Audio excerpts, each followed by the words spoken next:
Bu çadırın ama. Biliyorum. Koridordayız. Ver bunu. Evet, ne yapıyorsun?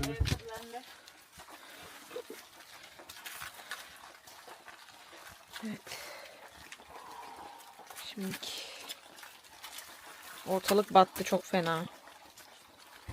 Ve onları yataklara koyacağım ben.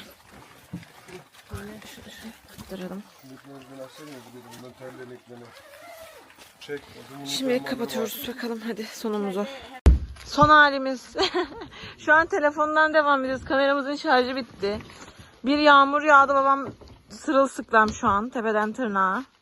Ben de sen babamın şöyle kendimi gösterebilir mi acaba yanımdan? Bak ben babamın sırtını giydim. Koyalım mı? İçeri koyacağım odunu.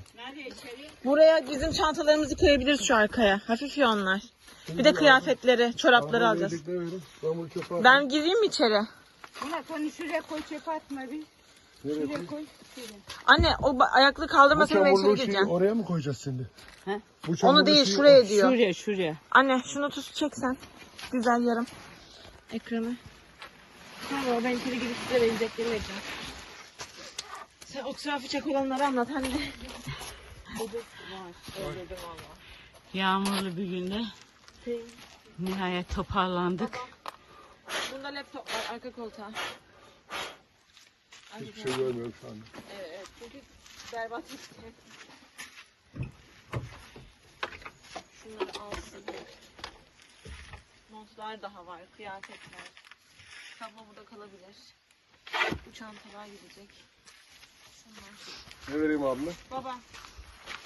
Bagaja bunu zorlamadan koyabilirsin, kulaklığım var. Bu annemin çantası. Bunu yanımıza koyman lazım. Bu senin çantan, burada kameralar. Kıyafetler de var vereceğim. Kahvaltılıklar. Kahvaltılıklar da var.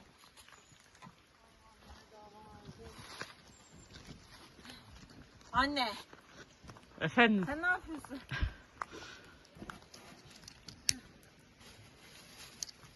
Bagaja koyabileceğim birkaç bir şey daha vereceğim baba.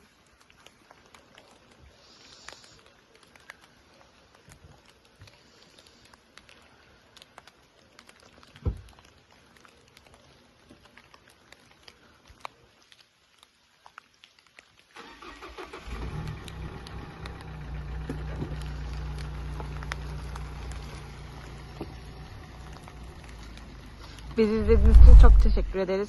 Bir dahaki videolarda görüşmek üzere. Abone olmayı unutmayın. Gezginici Boyozlar iyi kamplar diler herkese.